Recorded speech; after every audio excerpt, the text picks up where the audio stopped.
luar biasa. Tentu ditanamkan oleh orang tuanya.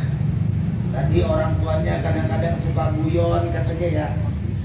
Memang kalau saya dengar kalau dia ada rame itu cerita. Pernah dengar Ustadz Sanusi cerita tentang Haji Kondor? Pernah dengar? Beliau cerita. Iya, pernah ya? Iya. Dia ceritakan ya? Iya. Kadang-kadang kita bikin tertawa, bikin kita gembira. Inilah orang tua. Ingat jasa-jasa orang tua kita dengan adanya haul.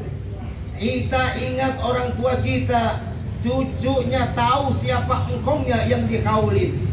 Ini maksudnya ketika kita haul, mengenang jasa-jasa orang yang telah meninggal dunia. Ya Allah, orang dulu kita tahu Jati Bening masih banyak sawah. Orang dulu mohon maaf, sekarang kalau misalnya haul Abah Haji Muhammad yang ke-5 tahun, berarti baru kemarin, belum lama banget ya Pak. Berarti Abah Haji Muhammad udah seneng. Senengnya kenapa? Kalau dulu, orang dulu nih ya, mau makan mesti apa? Numbuk jemur padi. Kemudian kalau mandi pasti nimba. Orang dulu tuh. Kemudian jika masang lampu mesti bau minyak tanah. Paling ngetren Patroma. Kalau kagak ada lampu tuh, lampu kicik, kadang-kadang keluar. Kalau kita bangun tidur, hidung cemong. Nah, kayak gitu ya. Kalau sekarang berarti Abah Haji Muhammad udah seneng. Mau masak, udah dimasak, tinggal colok, kagak pakai ngaronin, nggak pakai kukusan. Kemudian mau mandi, tinggal cetrekin air. Kemudian mau apa lagi? Mau Rizka, udah ada pakai listrik, belum pakai arang, pakai cemong juga. Ini luar biasa, udah senang. Ingat jasa-jasa orang tua kita. Orang tua lagi capek. Kita lihatnya yang bawa bapak, otaknya semua kayak radio lagi pada puyeng ini. Yang lelaki puyeng biar gimana pun. Kalau perempuan sih enak kok ya. Oh, betul ya, ada perempuan mah enak. Nggak punya beras, ngomong sama laki, bang, beras habis, bang, besok anak sekolah bayaran bang, jajan kemana? Itu sabun mandi habis bang, mau nyuci pakaian habis. Kira-kira laki bagaimana itu? Puyeng. Makanya luar biasa nih putra dan putrinya. Abah Haji Muhammad memperingati haul karena jasa-jasa orang tuanya. Kalau laki capek, panas, enggak kenal, kemudian kehujanan tidak dirasakan, makanya jasa orang tua kita jangan kita lupakan. Ingat, kita punya banda, kita punya kontrakan, kita punya tanah, emang dari menong. Semua itu jasa-jasa orang tua kita.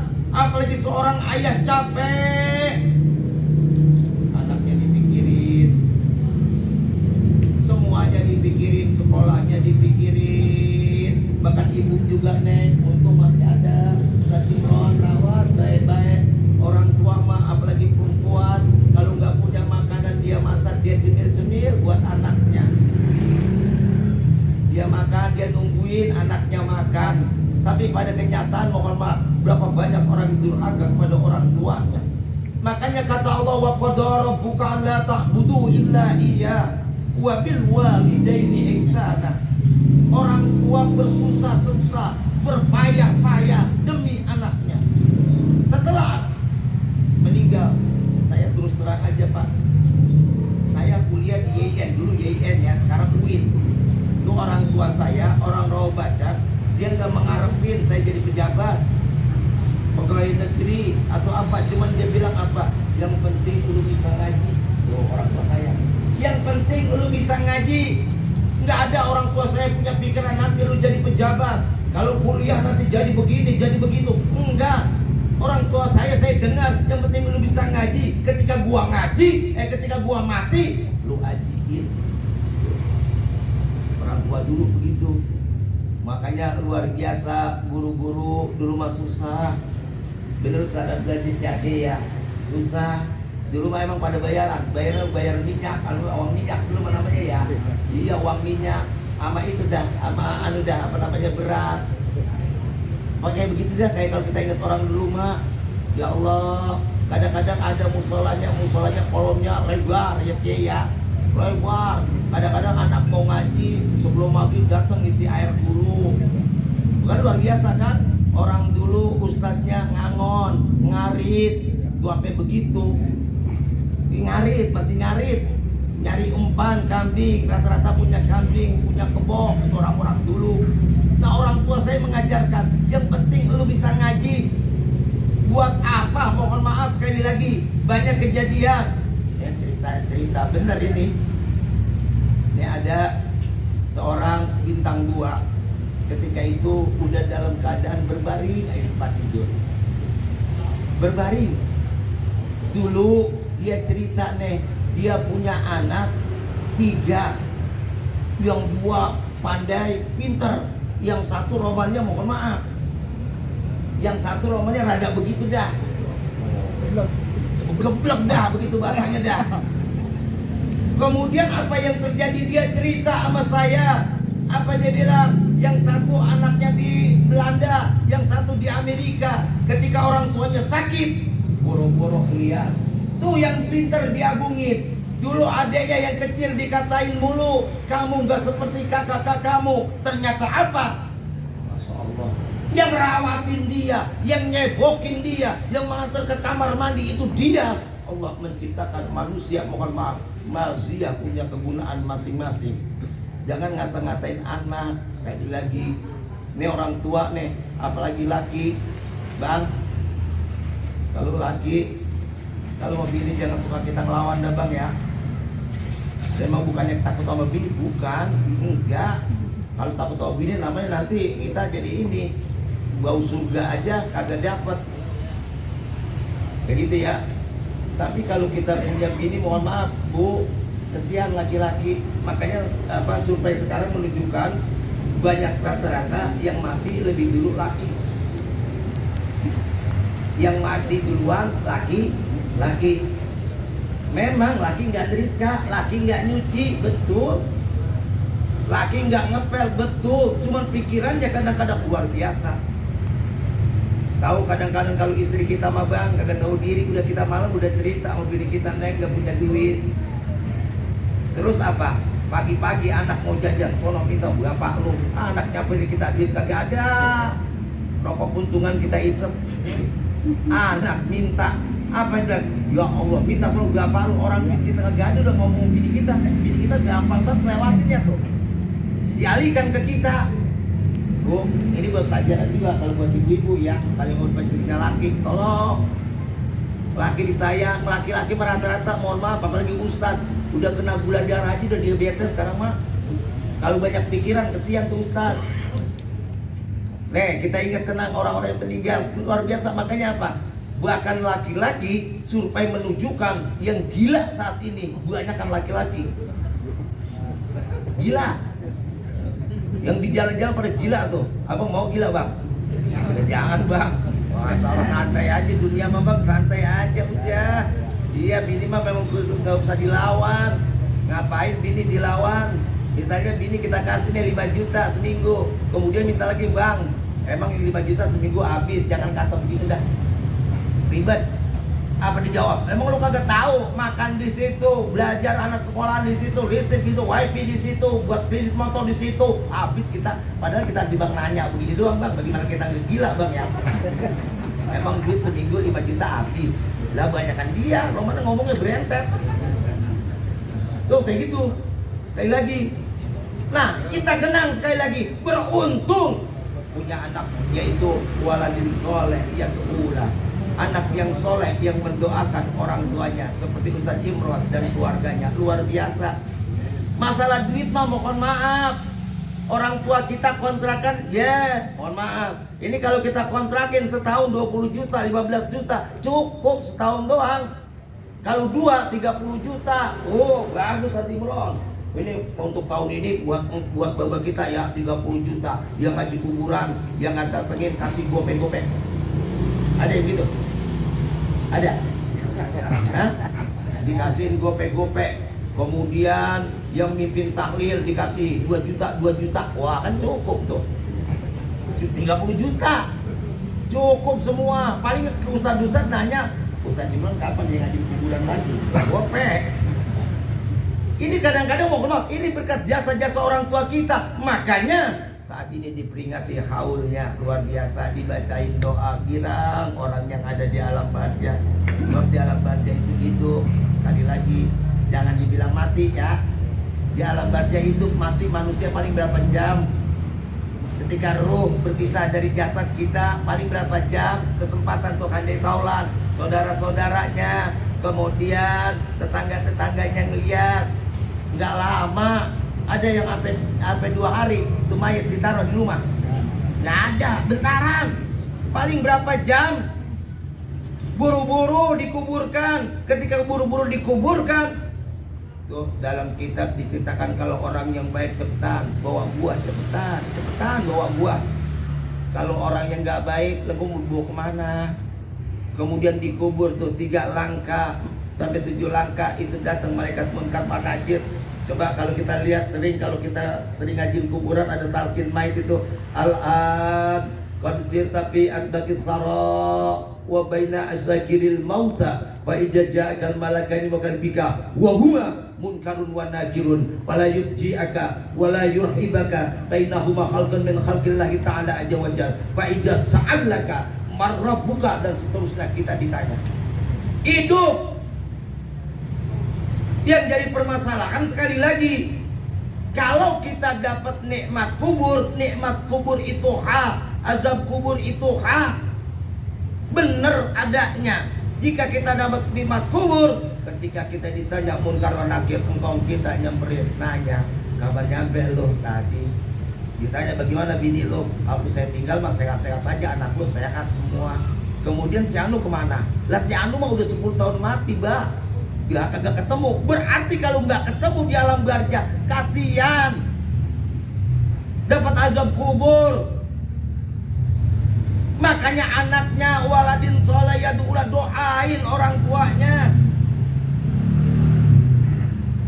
Tinggal baca doa, apa susah sih? Baru jalan di motor, ingat bapaknya Al-Fatihah.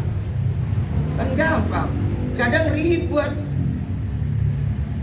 Nih, makanya haul. Kemudian yang kedua, dengan adanya haul kita ingat kematian. Berapa kali kita nguburin orang meninggal?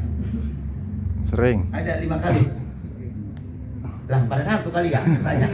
Hah? Ratusan dari seumur kita ini kita nganterin mayit ke kuburan. Kemudian apa? Apa sedih? Kagak, rata-rata. Apa ingat kematian? Enggak. Saya lihat ketika nganterin kuburan tuh, yang sebelah sono yang lagi nyalok ngomongin calok. Lagi nganterin mayit ngobrol. Yang sini ngomongin kerjaan, yang sini udah dia kuburan itu. Paling saudaranya doang yang memble, anak istrinya yang sedih. Tapi apa lama sedihnya? Kagak. Habis diaulin kembang, dikasih air mawar, dia selfie begini kuburan bapaknya, di-upload ke HP, kan begitu ya. Sekarang kalau kita ingat kematian, modal apa yang kita bawa? Coba kita berpikir dah Bang, mikir, pernah mikirin kita ingat mati Bang? Pernah ya? Kalau kita mati, ya Allah, kita paling terak astagfirullahaladzim, ya Allah. Bekal apa saya menghadap Allah? Dosa-dosa kita banyak. Kita suka benci kepada orang, gedek kepada orang, hasut kepada orang, menyakiti istri kita, berbuat maksiat kita, ibadah kita seberapa kalau kita mati? Maka jangan sok sekali lagi. Misalnya, gue mah cukup kayaknya sholat gue bagus, tiap hari gue sholat, gue jamaah. Misalnya, Udah begitu ada orang lagi nongkrong mau berangkat ke masjid, ada nongkrong diomelin. Nah, jangan bang, biarin aja dulu masing-masing. Kadang-kadang mohon maaf, biasanya nih bang, biasanya orang yang galak banget nyuruh orang sholat biasanya baru seminggu tuh ke masjid. Biasanya karena dia seminggu ke masjid terus ngeliat orang nongkrong gedek aja. Padahal mah dulu dia nongkrong juga.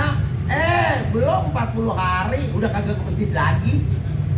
Ada lagi misalnya datang ke masjid dibilang tumben lu ke masjid dah, pas besoknya balik lagi. Biarin, kalau dikata tumben emang tumben yang kita cari begitu. Ibadah kita semana kalau kita menghadap Allah. Berani mati, Bang? Berani mati, Pak? Mau kagak mau, kita nggak bisa lari dari kematian. Makanya Allah sering katakan bicara tentang kematian itu diartikan rojiun, pulang. Diartikan ajal, ketetapan. Kemudian diartikan maut, mati. Diartikan lagi bahwa orang yang mati itu wafat, orang mati itu tamat. Itu masing-masing Al-Quran menyebut itu maknanya berbeda-beda. Misalnya kullu nafsin ja'iqatul maut, setiap makhluk yang bernapas pasti mati. Bahasanya mati itu sifatnya umum. Siapapun, kambing mati, kebo mati, manusia, pohon mati, semua, semut mati, semua mati. Itu kalimat kullu nafsin ja'iqatul maut. Kemudian fa'iza ajaluhum la yastakhirun sa'atan wa la yastaqdimun. Ajal sudah batasnya, sudah waktunya. Biasanya orang yang begini nih, mohon maaf, mau dia ibadah kek kagak kek, udah pokoknya itu namanya ajal, dicabut udah, nggak pakai nunggu-nunggu lagi. Itu ajal. Kemudian yang paling enak itu innalillahi wa inna ilaihi raji'un. Makanya ulama kita kalau ngumumin orang meninggal menggunakan kalimat itu. Tuh, di musola, di masjid diumumin dan kalimatnya. Yang kenceng-kenceng tadi saya ngomongin dan layak, dengar kata kalimat di mana nih, kata gitu kan ya. Biasanya di masjid diumumin innalillahi wa inna ilaihi raji'un. Telah berpulang ke rahmatullah. Itu luar biasa tuh. Kalimatnya kita pulang. Sekarang pertanyaan kita, ketika kita pulang keder kagak? Pertanyaan lagi, pulang kemana? Pulang kemana bang? Pak? Hah? Hah? Pulang. Roji'un, kita pulang. Suatu saat kita akan pulang. Kita ini bismillahirrahmanirrahim atas nama Allah. Kalau udah atas nama Allah, udah nggak ada kita sebetulnya. Coba misalnya Ustaz Kiai Haji Abdul Aziz ngasih tanah nih, bukan ngasih tanah, dia punya tanah kosong, terus nyuruh Haji Rauf, tanah gue lu tempatin aja daripada kosong, gitu ya. Saya bikin rumah nih, saya bikinin rumah nih tuh tanah, tapi apa saya mengaku memiliki tanah itu? Agak. Enggak lah. Nggak akan saya ngakuin nih tanah ini punya saya. Cuman kalau ngaku-ngaku aja boleh, orang rumah kita gitu kata. Rumah di mana ono. Padahal tanahnya tanah siapa? Kalau diusir, nggak bisa aja pakai Haji Aziz. Inilah kita sebetulnya. Kita bakal mati.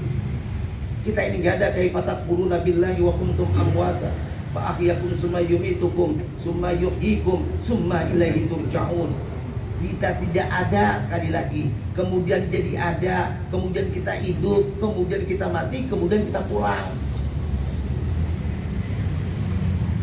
Ketika kita pulang, ingat kematian nih, pasti kita bakal mati. Nggak ada yang nggak mati. Firaun mati, Namrud mati, Rasulullah pun wafat, Nabi Musa wafat, semuanya tanpa kecuali. Sekarang jadi permasalahannya, coba kita berpikirlah. Ketika kita wafat, kemudian ayo rubah historis kita, sejarah kita, rubah. berusaha yang baik. Apalagi mohon maaf, ketika malaikat maut ditanya, kemudian sebelum oleh Nabi kemudian ditanya, apakah ada tanda-tanda kalau saya mau mati? Apa kata malaikat maut? Ada. Yang pertama tua. Tuh yang udah tua, tapi alhamdulillah kita masih muda semua di sini. Tanda kematian yang pertama tua. Yang namanya tua, kadang-kadang waman nu'ammirhu nunakishu fi khalqi afala ya'qilun. Apa kita nggak pikir nanti kita akan kembali kepada kejadian kita kayak orang kalau udah tua. Ketika kita bayi, mandi, kita dimandiin. Nanti ketika kita udah tua pun pasti kita suka dimandiin. Kemudian dulu kita pup, tahu pup, pirang, dibersihin. Suatu saat kita akan dibersihin juga oleh anak-anak kita. Kemudian ketika kita bayi nggak punya gigi, nanti udah tua, hilang giginya sama. Baik, Pak Ustaz, mohon maaf Pak Kiai ya, bukan nyinggung Pak Kiai, bukan, iya, bukan. Akan kembali kepada kejadiannya. Dulu kita belajar jalan dituntun oleh anak kita. Kemudian nanti kalau kita tua, suatu saat pun kita dituntun oleh orang lain. Kembali kejadiannya. Sebetulnya ketika tanda kematian, ingat mati, tua, kita khawatir. Khawatir apa? Apa tua nanti gua diinin sama anak gua?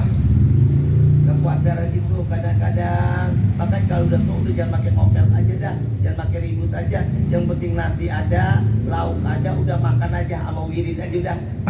Gak usah begini, gak usah begitu, gak usah berantem begini, berantem itu udah tua, mau ngapain lagi? Sebetulnya diingetin oleh malaikat maut, tanda-tanda kematian udah tua. Kemudian yang kedua tanda kematian kata malaikat maut, ada penyakit. Tuh. Penyakit di antara kita kalau diperiksa sama dokter sakit semua. Kagak boleh makan gorengan. Kagak boleh makan yang berminyak-minyak, apalagi gorengan, kagak boleh telan. Kalau mau dokter udah ngapain kita periksa aja, jadi bukan apa-apa. Kita periksa penyakit kita terdeteksi, kemudian gak boleh makan ini, makan kimpul mulu sama talas, sama anu. Lama-lama apa? Bukan makin seger, makin kuruk, pucet bukan kita. Ada penyakit dalam diri kita masing-masing. Kalau kita periksa, makanya apa? Kadang-kadang kalau kita sila yang udah tua bangun, mohon maaf, rekeh-rekeh dah pinggangnya. Kemudian nanti kata malaikat maut, kalau kita mati dicabut ruh kita dari kaki itu. Tuh, kalau kaki yang udah kebas, yang udah tebal aja, bentar lagi mati udah. Udah bentaran dah. Bukan nakutin, bener. Emang dari situ nanti dicabut dari kaki tuh. Kalau udah ada orang lagi begini-begini aja nih, kayak saya sakit gula, udah dah. Saya punya penyakit gula, saya berangkat aja umur 32, udah saya sakit gula. Ini kebas kaki, kalau udah kebas begini udah dah, udah bentar mati dah. Makanya ngapain sih udah?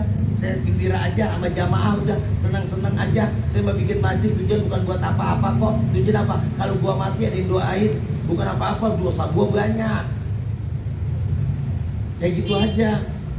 Kalau udah kaki sudah kebas, udah bang, bentar lagi dah, tunggu dah. Tunggu aja udah, coba bilangin aja. Ada penyakit tuh pokoknya. Kemudian tanda kematian yang ketiga uban. Nah, yang punya uban. Uban, kalau kayak jam semua uban genit.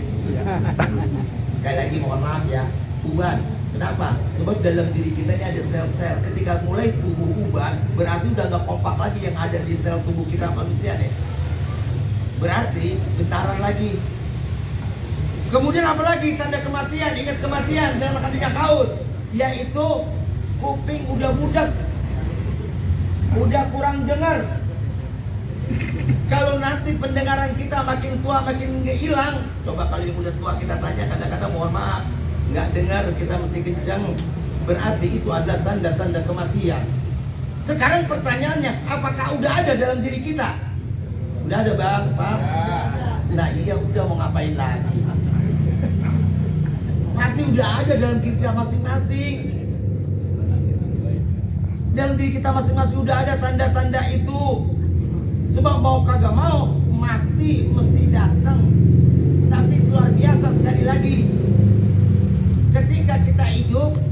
kita ditiupkan roh oleh Allah langsung tuh. Wasaduhum ala anfusihim alastu bi rabbikum qalu bala syahidna. Allah tiupkan roh. Langsung Allah yang tiupkan. Kemudian pertanyaannya, kenapa ketika kita dicabut ruh kita, Allah mewakili malaikat Israel untuk mencabut kita, bukan Allah langsung yang mencabutnya? Kenapa itu? Kenapa Pak? Pak? Hah? Sifat Rahman Rahimnya. Kita kan sering ngaji ya. Iya. Kan ruh itu ditiupkan oleh Allah, langsung hidup kita tuh dalam rahim 4 bulan 10 hari. Tapi ketika ruh mencabut ruh kita, tapi mewakili malaikat Israel. Kenapa coba?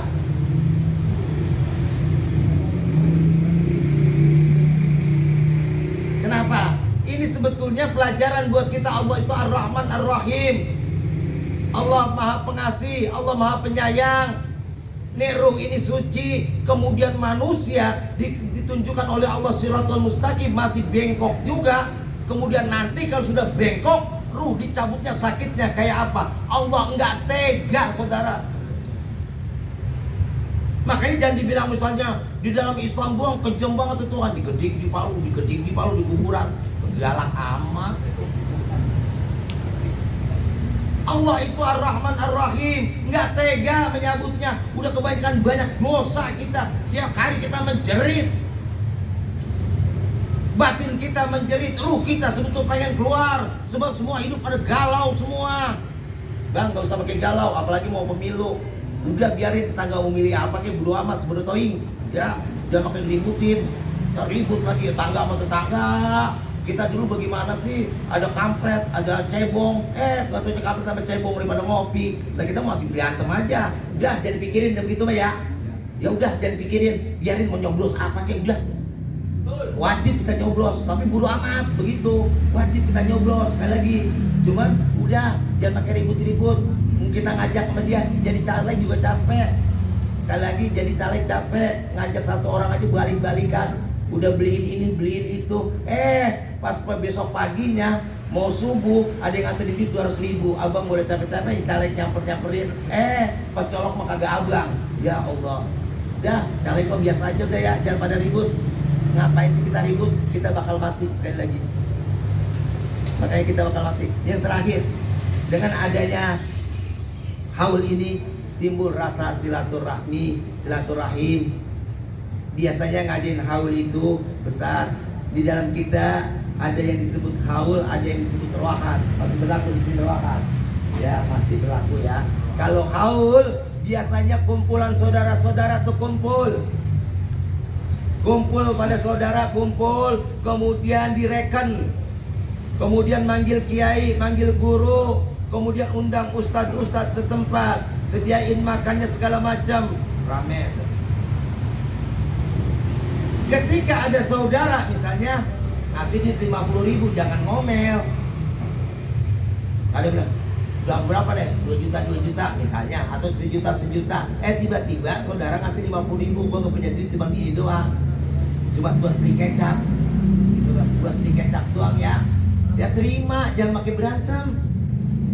Lah karena kalau nyebur daging kagak ada kecap lah susah. Terimain aja. Terimain. Tapi kalau misalnya dia kaya ngasih 50.000, kebangetan lo, agak berkah. Sekali lagi, makanya nanti ketahuan sekali lagi nih. Nanti anak jika udah dua-duanya orang tuanya kagak ada, ketahuan mana anak yang berkah, mana anak yang melarat. Ini pernah kejadian ketika Nabi Allah Musa berdoa, kemudian yang ngaminin yaitu bukan amin ya, amin gitu ya. Nah, jadi cara ngomong lagi sekarang, jangan layan lagi. Nabi Musa berdoa, yang ngaminin yaitu Nabi Allah Harun alaihi salam, supaya Fir'aun segera binasa, Fir'aun turun dari kerajaannya, bangkrut tentara-tentaranya. Kata Nabi Harun, amin. Ternyata apa? 40 tahun kok makin hebat, kekuasaannya makin luas, bala tentaranya makin banyak. Nabi Musa datang, Nabi Musa langsung kalimullah ya. Wa kalamallahu Musa taklima. Nabi yang dapat wahyu langsung dari Allah, enggak melalui Jibril, yaitu Nabi Musa. Kemudian ngadu, ya Allah, kenapa doa saya dengan Nabi Allah Harun sekali lagi enggak makbul, enggak diterima? Apa kata Nabi Allah? Kata Allah kepada Nabi Allah Musa, Musa, Fir'aun itu masih punya seorang ibu yang jika mandi Fir'aun suka cuci kakinya. Lantaran tertolak doa Nabi Allah Musa dan Nabi Allah Harun, karena Fir'aun masih punya seorang ibu yang ia berbakti kepada ibunya. Kemudian setelah Fir'aun, ibunya enggak ada, ibunya mati, apa yang terjadi? Ditenggelamkan di Laut Merah. Artinya gambaran buat kita, sekarang ini akan ketahuan nanti mana anak yang berbakti, mana anak yang melawan orang tua. Ketika orang tua yang enggak ada, melarat kehidupannya, banda banyak, tapi mohon maaf, ujung-ujungnya kontrak.